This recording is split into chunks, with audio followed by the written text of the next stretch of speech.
So we decided to start using those tools in the time that we were dealing with the cancer. One of the tools was gratitude, and we'll talk more about that in a minute. But we were able to really, it's more of a power thing, like what power do I have over this situation? I've turned over the medical part to the doctors. What do I have? What control, what influence do I have about my personal experience? I decided that I would make a choice. I was going to get busy living rather than get busy dying. I decided that I was going to focus on positive things, and gratitude was a huge tool to do that. And I decided that I was going to view this as a epic survival adventure rather than I'm being put through this medical torture. And so once I started to change my point of view and I realized I do have the power to change how I look at this, it was a big moment in shifting out of being a victim and shifting into being someone who was empowered.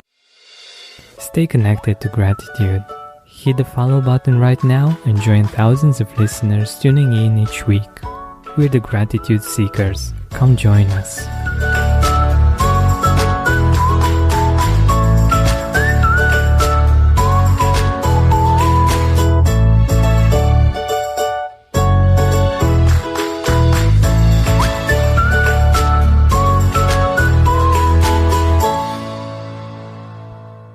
Today is going to be a special episode.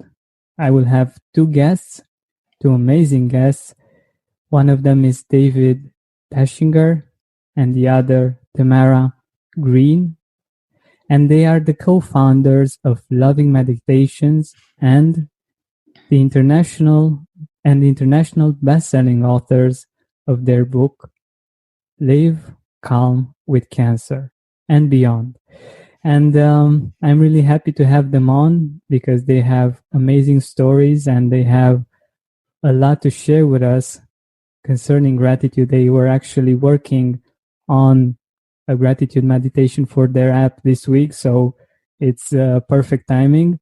David is a featured author, fire lieutenant, and Grammy-nominated composer. Tamara is an author, a speaker, and a trainer, dubbed by Elle Magazine as the soul-centered psychotherapist and meditation facilitator. But I will let them tell you more about themselves and about their work and what they're doing. I think it's really fascinating.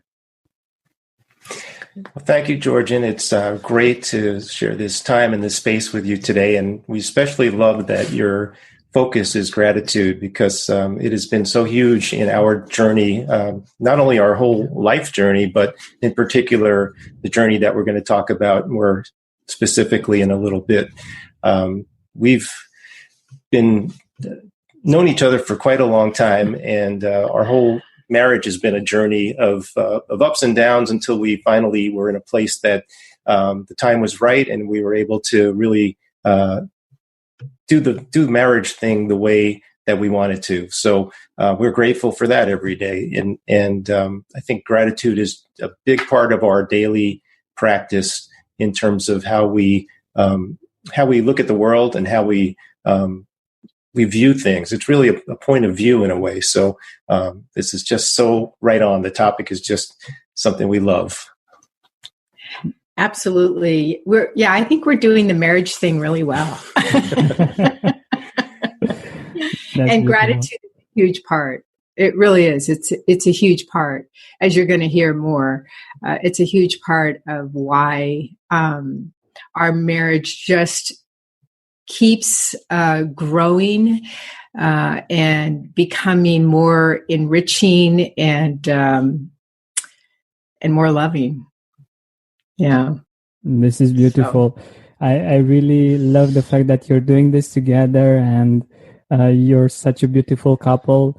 I don't know how many of our listeners will also look at the recording, the video recording, but I just wanted to tell you this because it's not just your voices, but you are a really beautiful couple, and I really love like you. Well, thank you. You started our day off beautifully. Yeah. Yeah, you really are, and I think it's important. It's an important starter for our conversation. So, could you get a little bit into more details about what is gratitude for you personally, for each of you, and if you want, for you as a couple? Be happy to. So we are certainly grateful for all the amazing time that we've spent together and for our beautiful family and all the gifts that life has given us. And that was all great, but it took a completely different meaning when in 2013, I went for a haircut at the barber, and he noticed something on my neck that was a lump the size of a golf ball, something I didn't realize was there. And once he pointed it out, I had to obviously go to the doctors and see what that was.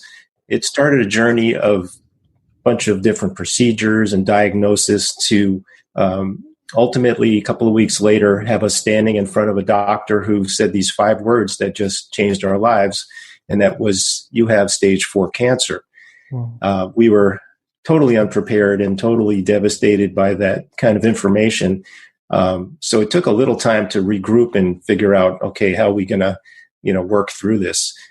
And that began a 4-month journey of treatment, and a very difficult treatment, which involved radiation and chemo, and particularly to the head and neck area. So it really influences how difficult it can be to eat and to swallow. So it really took our marriage and our practice of gratitude to a whole new level. It's really easy to sink down into a place of being a victim and feeling like this was a wrongness, that, your life has been taken away from you and all you want is your life back. And so after we kind of, the smoke settled and the dust settled from this incredibly flooring news, we kind of regrouped and started to go back to some of the tools that had worked for us in the past. We'd both done meditation. Tamara does meditation and mindfulness work with her clients. And so we decided to start using those tools in the time that we were dealing with the cancer. One of the tools was gratitude, and we'll talk more about that in a minute. But we were able to really, it's more of a power thing, like, what power do I have over this situation? I've turned over the medical part to the doctors.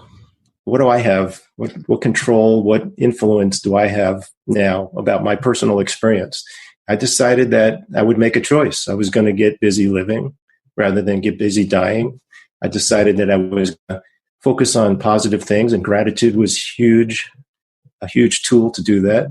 And I decided that I was going to view this as a epic survival adventure rather than I'm being put through this medical torture. And so once I started to change my point of view, and I realized I do have the power to change how I look at this, it was a big, big moment in shifting out of being a victim and shifting into being someone who was empowered. And that was very important to us. Yeah. And for me, I suddenly became the caregiver, having to put my life on hold to be a caregiver to David. And at the same time, 4 days before his diagnosis, our 13-year-old son, at the time he was 13, he was diagnosed with Lyme disease, which is a pretty serious disease too. So suddenly I was the caregiver for my 2 guys. And our daughter was already in a whole nother state for college, so she wasn't in the house. It was just me and my 2 guys that I was taking care of. So after, as David said, when the dust settled, it was about 2 weeks of kind of freaking out, worried, not sleeping very well, just, what's happening to my family? Oh my goodness, this 2 major medical illnesses are just kind of suddenly thrown into our lives. But it was one of the tools really was gratitude that got me back into that sense of, you know what, I'm just going to be present. I'm not going to worry about the future. I'm just going to stay present as much as I can in every moment. And gratitude is one of those things that it immediately gets you present. Even if you're thinking about something you're grateful for in your past, it's kind of fascinating how it just brings you right here as if it's happening all over again. And I always have thought of gratitude as a very high vibrational energy that we have complete access to anytime, anywhere. So the moment you say, you know what, I'm going to pull this energy right into me, it just completely floods your system. And that's the tool that I used every single morning after I got through my 2 weeks of like freak out. Every single morning I started my day with 3 things that I was grateful for. Have you tried Green Chef? It's the #1 meal kit for eating well with options for every lifestyle. Keto, vegan, vegetarian, fast and fit, Mediterranean, and gluten-free. Green Chef is now owned by HelloFresh, and with a wider array of meal plans to choose from, there's something for everyone. I love switching between the brands, and now you, my dear gratitude seekers, can enjoy both brands at a discount with me. Try fast and fit recipes under 750 calories, ready in less than 25 minutes. Plus, cut down on meal prep with pre-portioned and prepped ingredients, including pre-measured sauces, spices, and dressings. I love the idea of not having to think too much about cooking and groceries. I can focus on other things and still eat healthy. Green Chef is the only meal kit that is both carbon and plastic offset.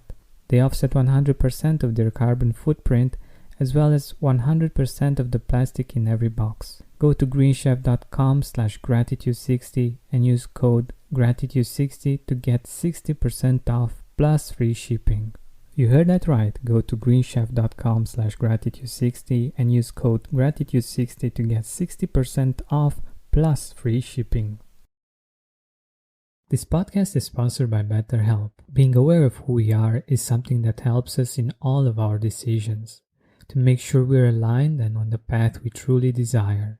When I realized I was doing a lot of things rigidly just to prove that I'm reliable, I started working on the deeper wound that kept me back through this unkind behavior towards myself. In my therapy session, I was helped to see what I've been pushing away because of that and started shifting it, offering myself time, priority, and the necessary vulnerability to ask for help and rely on others.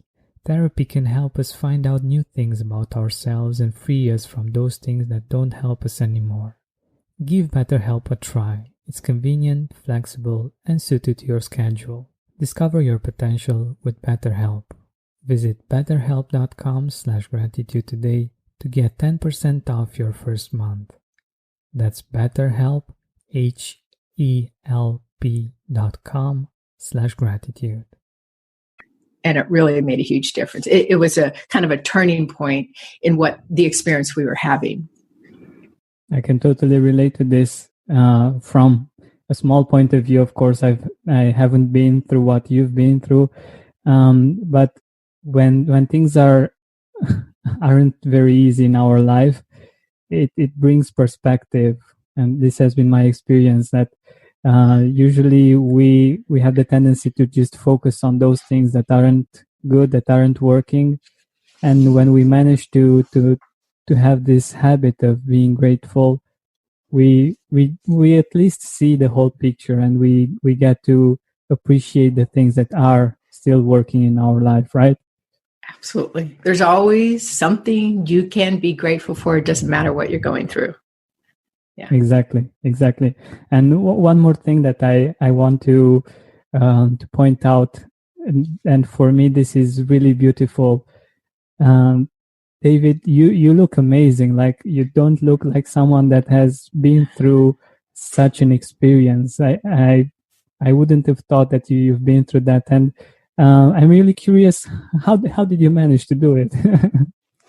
Well, thank you. It's a great question. I have to say that part of it is a lifelong sort of baseline practice of exercise and pretty good nutrition, and certainly spiritual practice. That helped quite a bit. And the kind of treatment that I had typically, or very often, people are hospitalized because they're unable to eat and they lose so much weight, and their body just deteriorates so badly that they have to have interventions to get through. I was fortunate that I never had to do that. I had the best caregiver in the world and lots of love, but also I think I get it again. I made a choice. I'm a person who's run my whole life, always been a runner. I couldn't run. I chose to at least get out and walk. And I couldn't lift weights at the gym anymore, so I chose to do some body movements like yoga. And so it was a series of choices that kept my body moving. And certainly we did a couple of things where I could still get some decent nutrition that I didn't have to actually eat. And so, yeah, there was a lot of past practices, but also we brought practices into the cancer journey, not the least of which was some mindfulness and meditation tools that were very, very helpful. Mm-hmm. I love it. I love it. It's something important that I think we should see. I'm talking about me and our listeners.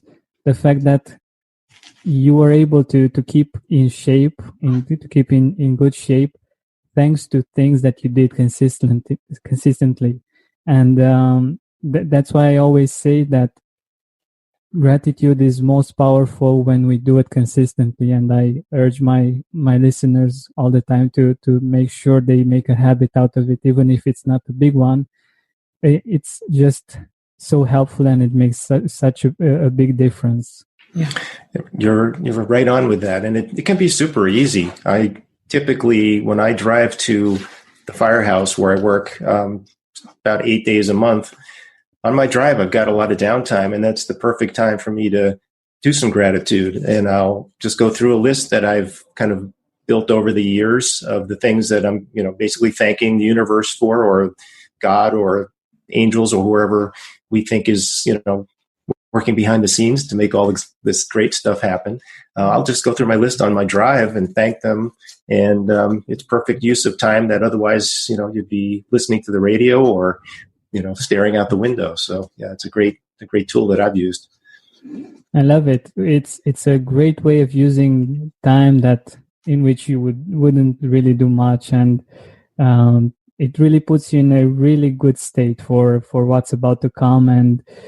And one of the, I don't know if you know this, I created a 2D animation about gratitude, and one of the things that one of the parts of the animation is with someone driving to work and listening to the podcast and thinking of their colleagues at work and how much they appreciate them and things of this nature. And I think it correlates very beautifully. Yes, yeah, absolutely. Where do we get to see this animation? You can see it on Facebook on the page, on the Gratitude Podcast page. It's pinned there at the top. It's really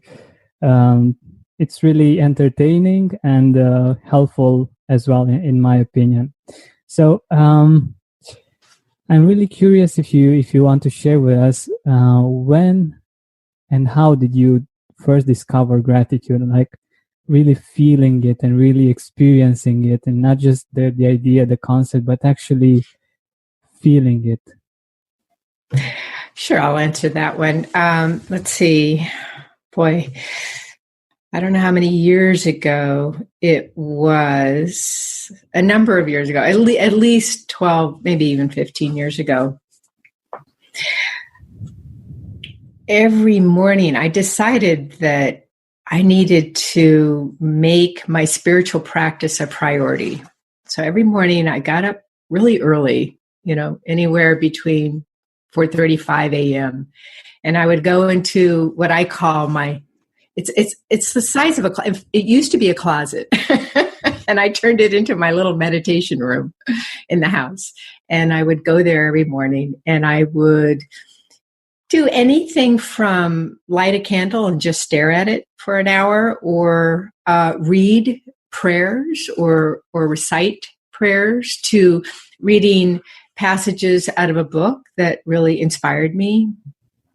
But it was during that time that I learned more, on this book that I was reading, learned more about the actual energy of gratitude, that there's different things that we don't even necessarily realize. There's a different, energy, a very high vibrational energy. So freedom, the energy of freedom is one kind of energy vibration. Gratitude's another one. And so it really opened my eyes. Like, wow, that's so cool. And then how easy it is to just pull it in by literally saying, I'm now pulling it in, and boom. There's no effort to it. It's literally happening the moment you make that decision to just pull it into your whole system or your whole situation, your body, whatever. So it just was a real eye-opener for me. I know that I'm all my life I've been a pretty upbeat, I see everything as the glass half full kind of person. So I think I've experienced quite a bit of gratitude in my life, but I never really kind of thought of it in that way until I read this particular book. That's very interesting. I'm actually on the opposite of you from this point of view. My tendency is rather pessimistic, and I needed to do something in order for me to see the full part of the glass, And it's always very interesting to meet other people that are different from this point of view, and how they see and experience gratitude. It's really interesting. But if you could go back in time, like, I don't know, maybe 10 years or 20 years ago, what would you tell your younger self about gratitude? I think myself back then didn't experience or embrace gratitude like I do now. I don't think I was really looking at things and appreciating them in that way. So I would go back and tell my younger self that it is a huge shifting mechanism to look at things and be grateful, not only to people and things outside of you, but be grateful for your body. I know I appreciated the fact that I was able to run marathons and I was able to do, obstacle courses or do athletic events, but I really didn't appreciate my body and thank my body for all it did. And that's just one example of what the body does that's obvious. But the body's doing so much stuff that we don't see, we're not aware of. Just the fact that your heart beats without any input or assistance or any intelligence from us, it just does its thing. And faithfully for, however many years we're on this earth, that our lungs breathe, that all our organs are performing these miraculous processes that we don't really have to give much attention to.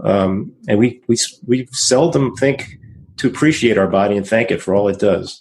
So I'd say to my younger self, appreciate your body, especially in this time and place where it's young enough to run marathons and to be resilient and really give it the credit that it's due.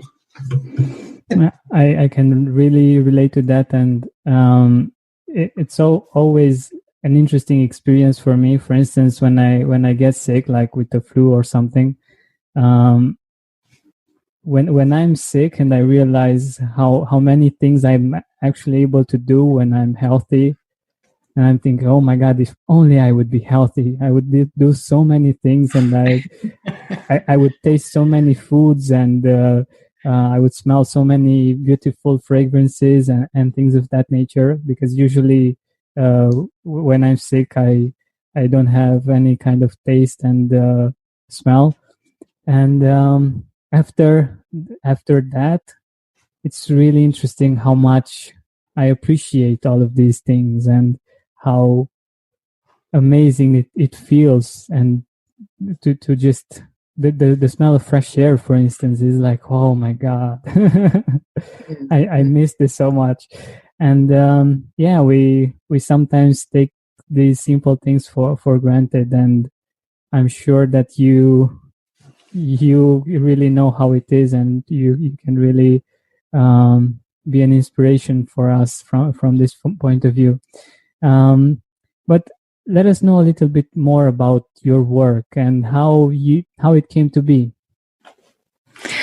Okay, so for about 7 years prior to David being diagnosed with cancer, we had been creating guided meditations together for my psychotherapy and coaching clients, and had a YouTube following, and people loved it. After, or at the tail end of the cancer experience, we were in, David was getting he was at a follow-up visit with his oncologist. And his oncologist basically said the same thing that you did. You know, you really did quite well for the kind of cancer and difficult treatment that you had. You must have been doing something. What were you doing? So David shared, that we both, as patient and caregiver, were doing mindfulness and meditation and gratitude and stuff like that. And he says, well, I want that for all of my patients. They need this too, because it's amazing the outcome that you had. Well, so David and I looked at each other in that room, and light bulbs are going off. We've been creating these mindfulness programs already for 7 years together. He's a Grammy-nominated composer. His music is stunning. It's gorgeous. I've been, creating guided meditations during this time. And so we've gone through the experience. We've created meditations. Why not? Let's just go ahead and use this as our, the gift of cancer. This is what this experience gave us, is this gift to be able to pay it forward to other people going through a very life-challenging experience like cancer or any other life challenge. So we created our Loving Meditations app that's available on an Apple product, an iOS product, or any other, because we have several different versions of the app. And it's going into cancer infusion centers and in hospitals, and it's going into I'll let David talk about the waiting room TV. That's pretty exciting too. But we're very, very excited about the feedback that we're getting. The app is just all over the world now. And then our book as well, Live Calm with Cancer and Beyond. It's just so exciting to be. We're so grateful to be able to do this, to be a contribution to other people going through a big life challenge like we did. I love the story, and I think it's really interesting how these kinds of experiences can change us and can inspire us to do amazing things like you're doing. And I know about one case of cancer going into remission from a person. I don't remember exactly all the details, but it's very related to our conversation. That person decided that, okay, if I'm going to die, I'm going to die laughing. And they started, and she or he started watching all kinds of comedy movies and making sure that they laughed a lot and enjoyed their moments. And in a few weeks or months or so, when that person went to see the doctor and see how it was going, there was no cancer. Yeah. And I think it's a very important part of treating any kind of sickness, any kind of illness, the emotional part, the part that's on the inside. And I'm not talking about the organs, but on our inside, in our head, in our heart. Because from my knowledge, many of the illnesses that we suffer from are actually quite related to the emotional side. And I think doing something that's helpful on this part as well is pretty incredible. And I'm sure that you have experiences of this kind as well. So if you want to share, I would love to hear them. Sure. Well, like you're saying, if there's a trauma involved with serious illness, that could even be traumatic to be ill with the flu, but let's say any serious illness. And again, if we choose to hand off the medical part to the doctors, we still want to feel like we're a participant in that journey. We want to feel like we do have some power and influence in our own experience of that. And that's where focusing more on the positive by using gratitude can be huge. I would say personal story is I did have to have surgery to remove some remaining tumor, and it's pretty involved, complicated surgery. So as I was walking to the operating room, knowing that I was going to be, unconscious and this medical team was going to be totally responsible for the outcome, I couldn't really change that. But what I could do was use the Ho'oponopono mantra almost to just shift into a place of being grateful to them, to me, thanking them, also forgiving myself for creating whatever I created, and also using the love piece by, at least I put myself in a place where I felt like I was doing something really positive in that walk to the operating room. And when I got ready to be sedated, I think I was in a very calm and peaceful place and really felt like, very optimistic about the outcome.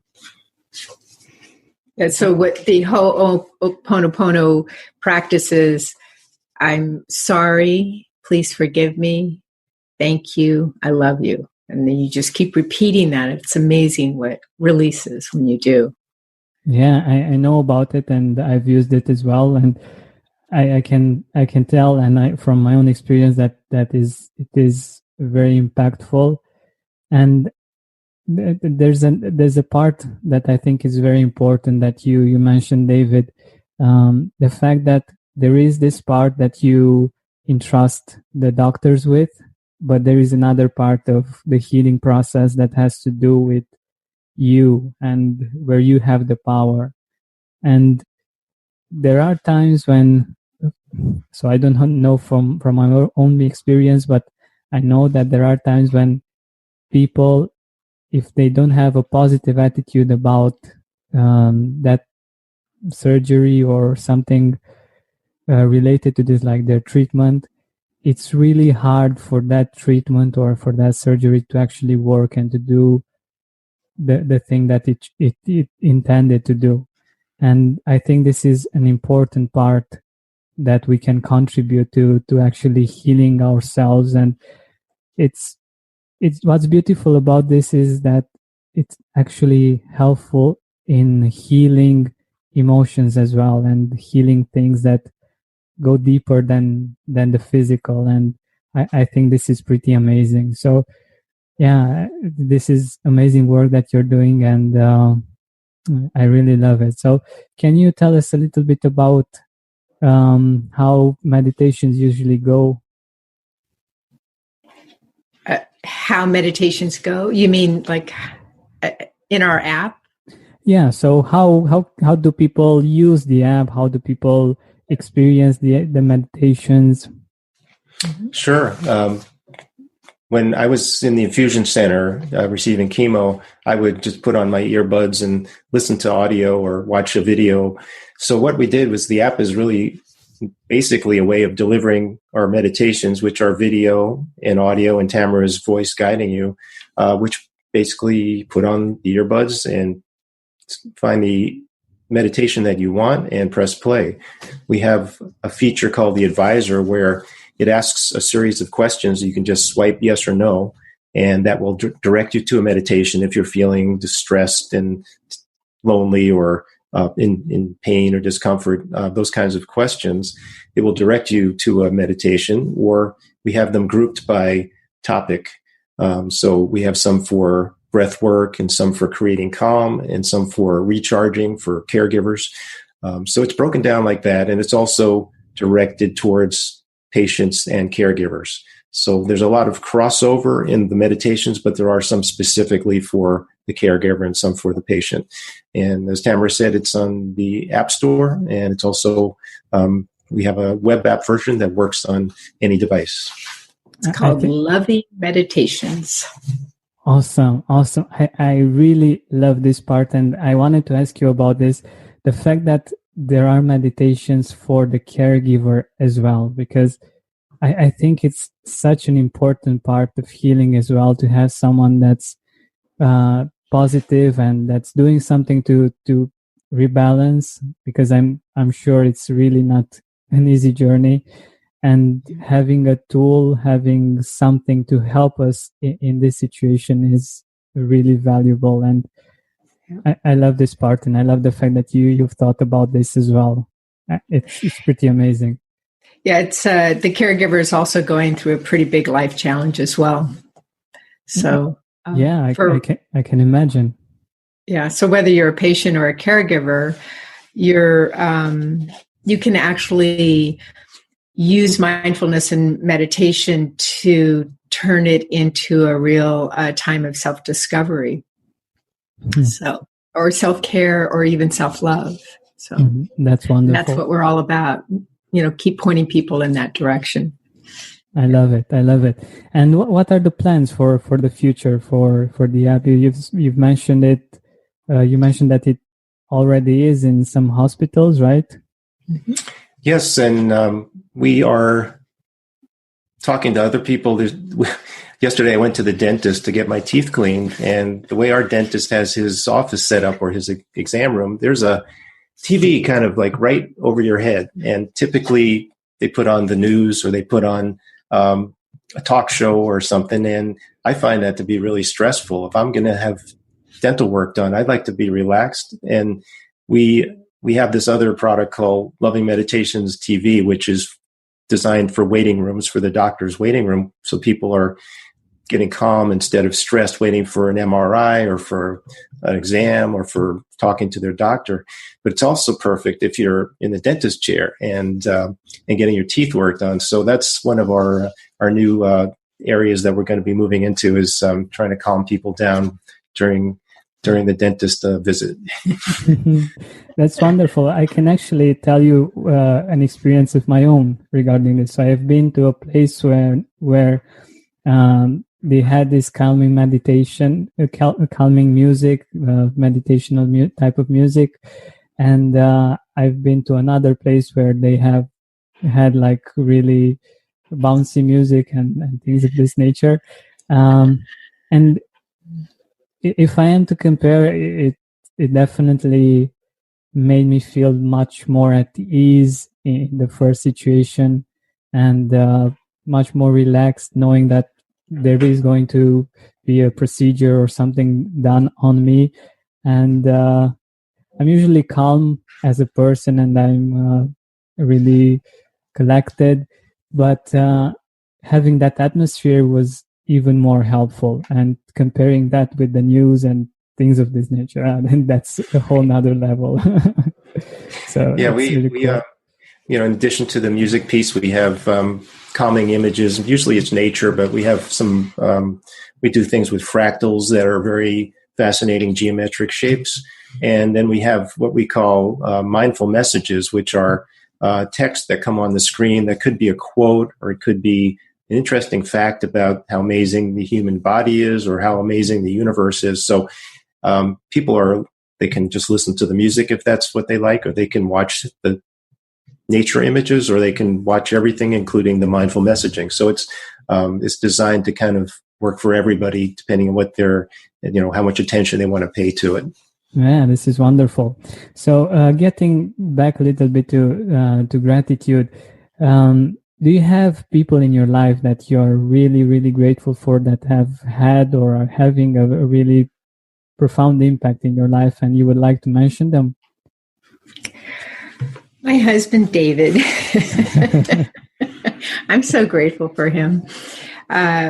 We have just the most amazing relationship, and I just pinch myself every day that everything that we go through just completely enriches my life, even the big challenges. So I'm so grateful for you, honey.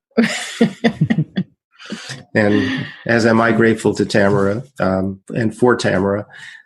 It's difficult to put into words what it was like to go through this cancer experience and have someone, your life partner step up and just be the embodiment of love and compassion and being present. It just took our marriage to a whole different level that we never would have probably reached had we not gone through that together. But it's, when you're the person that's going through the illness, to have someone, whether it's a friend or a family member or a coworker, step up and just do something that's above and beyond is so moving and so humbling that, I think we need to make sure that we do appreciate them internally, but also acknowledge them externally for their amazing contributions. This is beautiful. And I'm really happy that you are generous enough to take this love, this care forward and sharing it with the world and making it available for other people and offering support for them. And by the way, where can our audience find you? Where can our audience see your work? Sure. Our main website is lovingmeditations.com. And specifically for the app, it's called calmcancerstress.com. Wonderful. Thank you so much for being here, for sharing your story, for sharing your love and your appreciation with us, and for sharing the things that you're doing for other people that are in the situations that you were in, and helping them reach your point and being happy and calm and going through those challenges with another perspective. Thank you, Georgian. It's been really wonderful. Yes, thanks so much. We really enjoyed being here. Hey, Gratitude Seeker, thank you so much for taking the time to listen to this interview. I really appreciate it. And if you could think of one person that would also benefit from it, share it with them. It might actually be the inspiration that they need to make their day or maybe even their life much better. Thank you so much once again. This has been Georgian Benta. Don't forget to keep seeking and spreading gratitude.